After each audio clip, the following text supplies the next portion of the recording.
Alright, what's good everyone? So it's been a minute since I've done a video, but today I'm going to do a video on my yearling blood pythons. I would say these are more like 14 to 16 months of age, but I'm going to do this update just to show you how much they've colored up in that amount of time. Alright, so the first animal I'm going to start off in this group is probably going to end up turning the reddest out of all of them. Let's get this one out.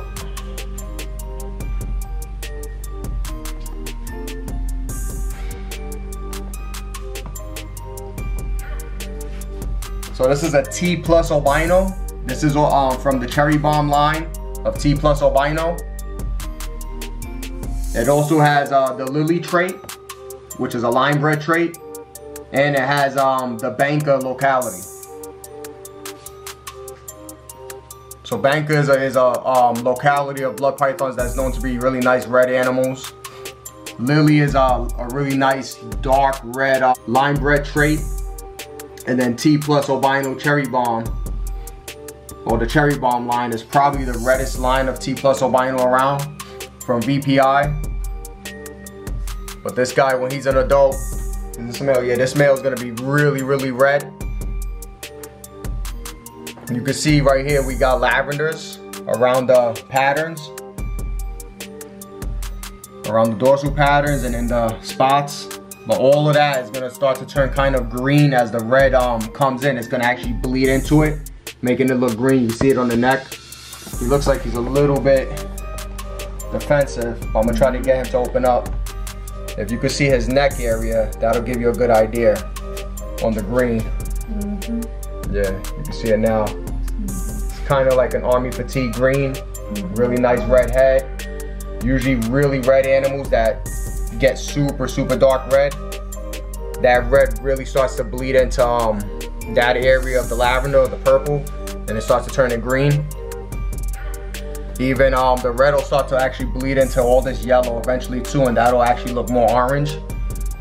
But he's gonna be really crazy looking as an adult.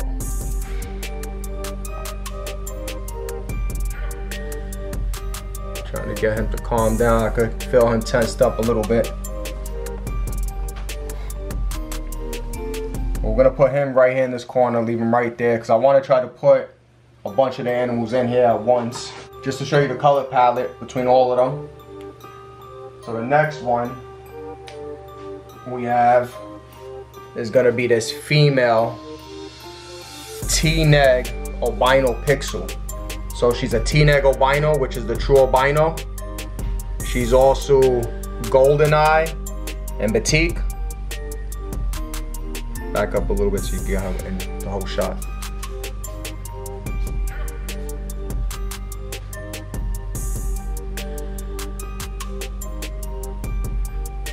She's starting to get red in the face.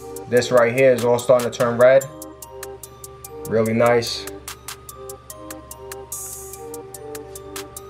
Let's see. She got a much better in person. Yeah, she's probably harder to pick up on the camera. The T-negs usually are. You can see orange, red is coming in, yellow. She still has some lavender in her face, but that's gonna fade away.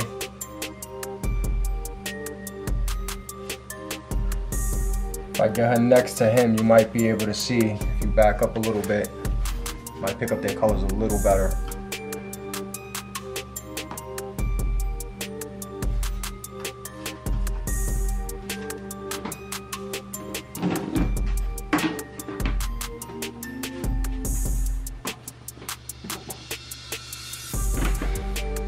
Alright, so the next animal is going to be a little bit more rare. I'm the only one that produced these. This is going to be Druid pollen. So for those of you that have been following the Druid gene, that is the incomplete dominant or base form to the Super Druid, which is the leucistic blood python. It's kind of, Druid is kind of like a fire gene, I would say, like ball pythons, retics, boas. Probably more similar to like the fire and retics, where as the supers, the leucistics or lucies age, they develop pattern and stuff. But you can see how really light, like tannish brown it made this animal, as well as all the black pigment. All these spots here on the sides, the tail's a little bit more gray. This would have all been really dark black, and the snake would have been a really deep red animal if it was just pollen. And then the pollen adds that nice dorsal striping. That's part of the pollen. She looks a little uneasy. But this is, yeah, this is the only female I produce. I also produce 2 males, holding them all back because I want to produce leucistic flowers. And there is a little bit more graniting siding on this animal too from the Druid gene.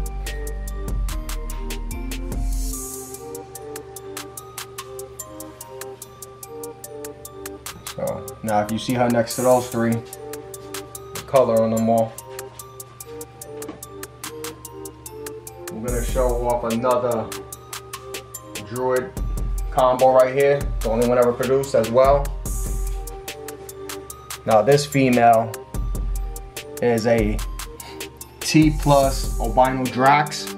The Drax is basically the combination between Druid and Matrix. And then this one has the T+ albino. It actually almost looks very hypo-ish. If you look at it, or ghostly.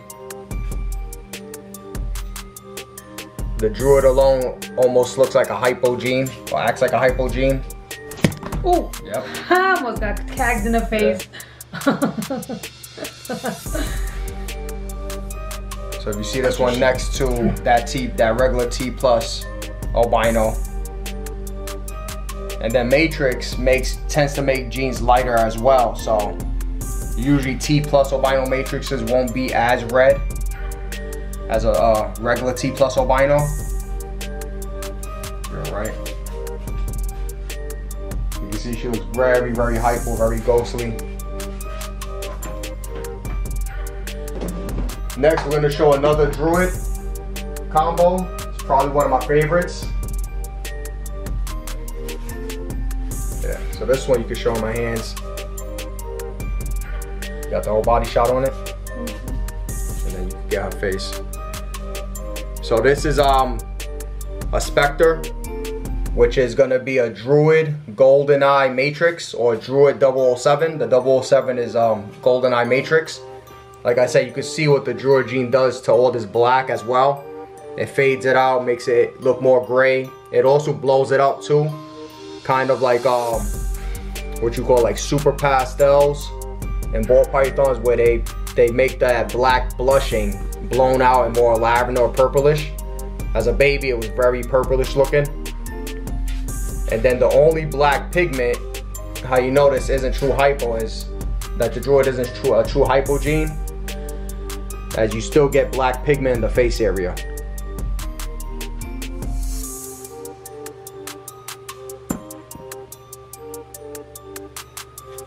Yep, so the camera's bothering them, yeah, making them uncomfortable. They're usually really good.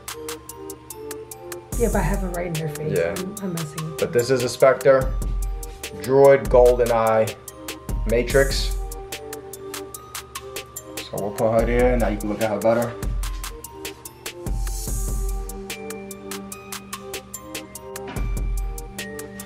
Alright, so we're going to get back to some more color again. And this one is probably, I would say this is probably my favorite out of the group. Well, out of the group currently. And here is a T-Neg albino CBE stripe. Let me see if I could get him. Now you can see that dorsal stripe. It's the CBE stripe is a genetic stripe line bred trait. So it's not like a true mutation like it is in tri-stripe ball pythons. But it does breed true. And it you can actually breed it into the other genes, line breed it into every other gene. So when you see his coloration, he's already starting to turn red. Especially throughout the face and the neck area. Orange, yellow, the white in the stripe, red eyes. So I am more of a T-Neg albino guy than the T+.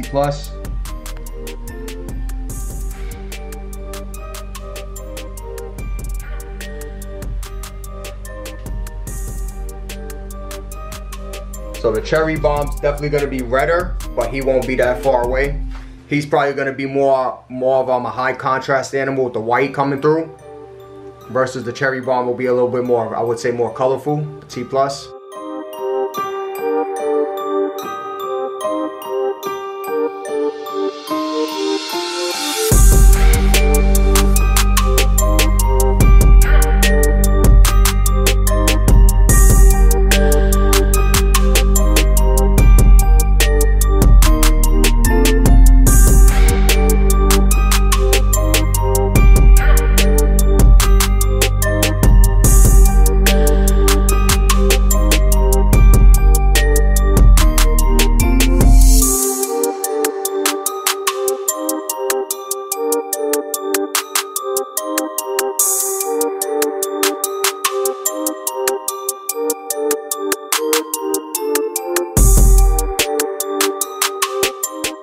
Alright, so for the next ones, this is where it's at. Here's a super druid, which is a leucistic. When they were born, they actually came out kind of pink, and within the first week or two, they turned solid white. But with every shed, they started developing more and more pattern. I think this girl might be going into a shed. Her belly's looking kind of pink right now. Well, actually, there's a male. Yeah, he's looking a little pinkish. Yeah, he's about to go into a shed, which kind of sucks because I wanted to take this one with me to Tinley in 2 weeks. Let me put it here. Yeah, so there was really no pattern. There was a faint pattern from the head to like maybe right here as babies, but you could barely see it. Really, really hard to see. Animal was solid white. But once they started going through a shed, you could see the pattern start turning gray and actually started to develop a lot more.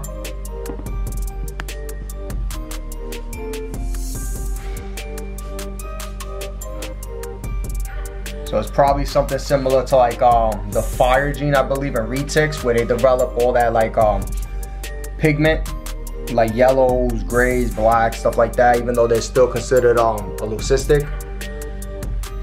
This one also does have some yellow in the head.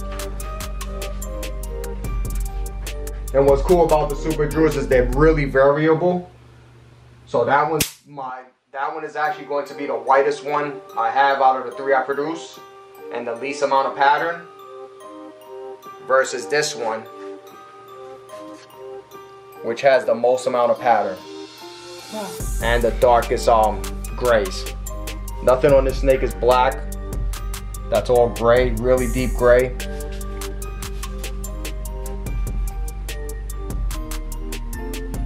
I like this one more. Yeah. And what's crazy is when this animal fires up, because blood pythons, like similar to like some boas and other snakes too, they kind of go through mood changes where some days you come in and they're like fired up. They kind of look a lot better basically. When he fires up, that gray almost looks blue at times. So let me see if I can put this one started right here next to that one. And now you can see the difference.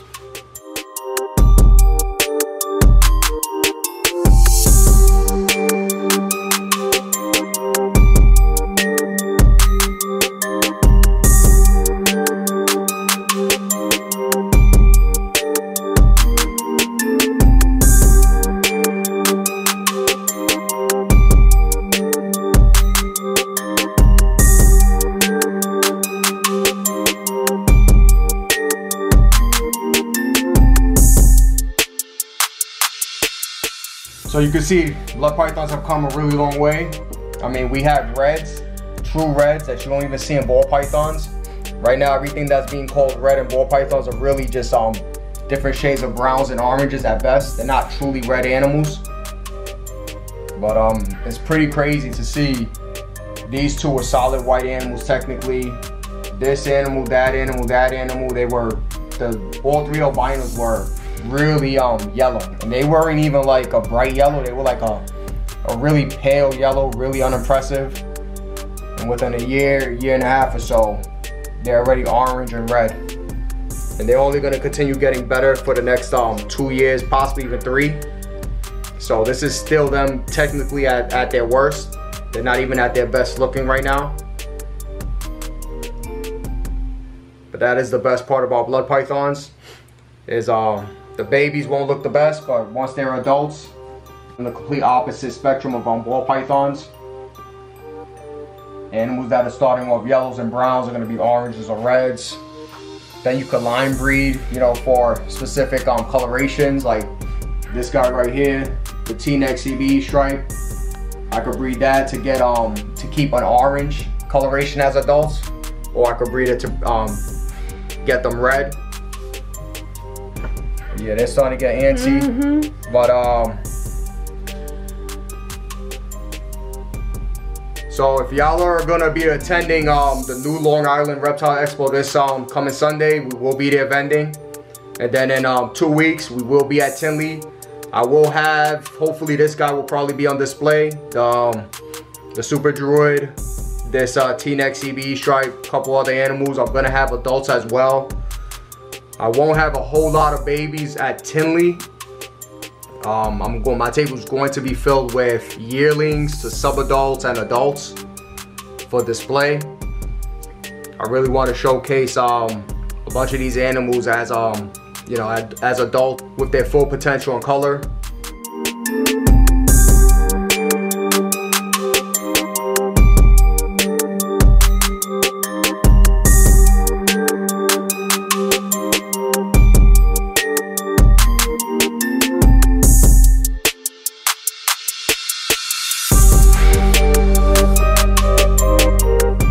So if y'all are attending any of those expos, make sure you stop by and say what's good. If there's something in particular you're looking for, go to Morph Market. Well, we have a bunch of stuff right now up on Morph Market. I'll probably be bringing a few het pies as well to the show. If there's anything you're interested in, I can bring it to the show as well. But nothing in this bin is for sale. These are all my holdbacks, so you're gonna have to raise your own.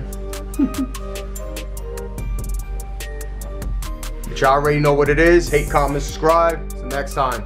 Later.